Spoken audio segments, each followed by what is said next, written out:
Hello everyone and welcome to my channel, Tuner on Security. In this video I'm going to show you how to solve a general skills CTF challenge from picoCTF 2021. The challenge is called Wave a Flag.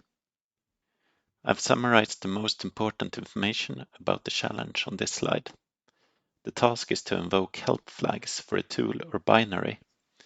You'll also find the link to the challenge in the video description below. Let's jump into the challenge. Here we have the challenge. Can you invoke help flags for a tool or binary? This program has extraordinarily helpful information.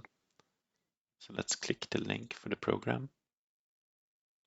So we downloaded the file.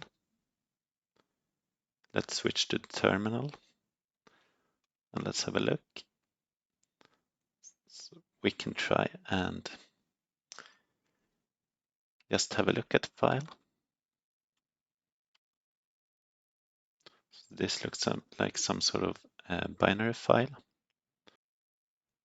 Let's have a look again at the file.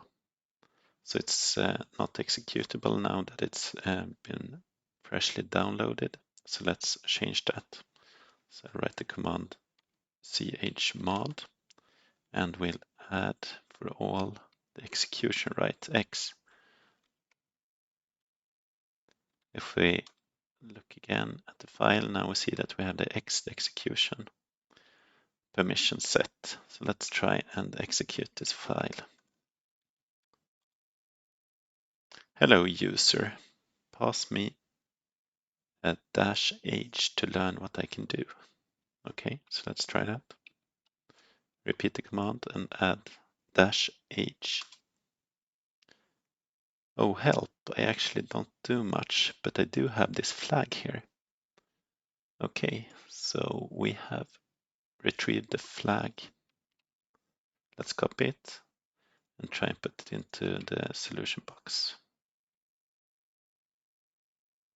Hooray, we earned 10 points and solved the challenge. Now that we've solved the challenge, I want to talk briefly about what commands, flags, and arguments are. A command is a word or phrase that tells the Linux system what to do. For example, I use the command chmod to set execution permissions for the warm binary. A flag is an option that modifies the behavior of the command.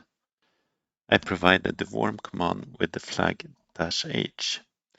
You typically use 1 or 2 dashes before the flag to indicate that it is a flag. You can also combine multiple flags with a single dash, such as ls.la.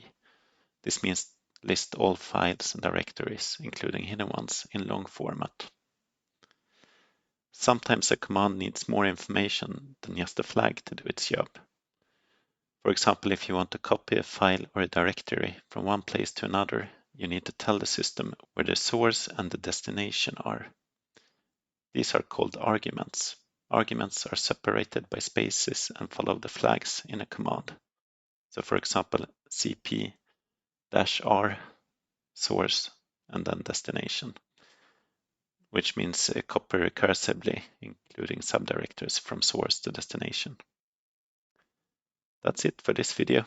I hope you learned something useful about commands, flags, and arguments in Linux. Commands, flags, and arguments are powerful tools that can help you interact with Linux.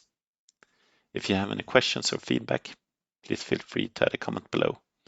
And don't forget to like and subscribe if you enjoyed this video. Stay tuned for more videos on CTFs and other security-related topics. Thanks for watching, and I'll see you next time.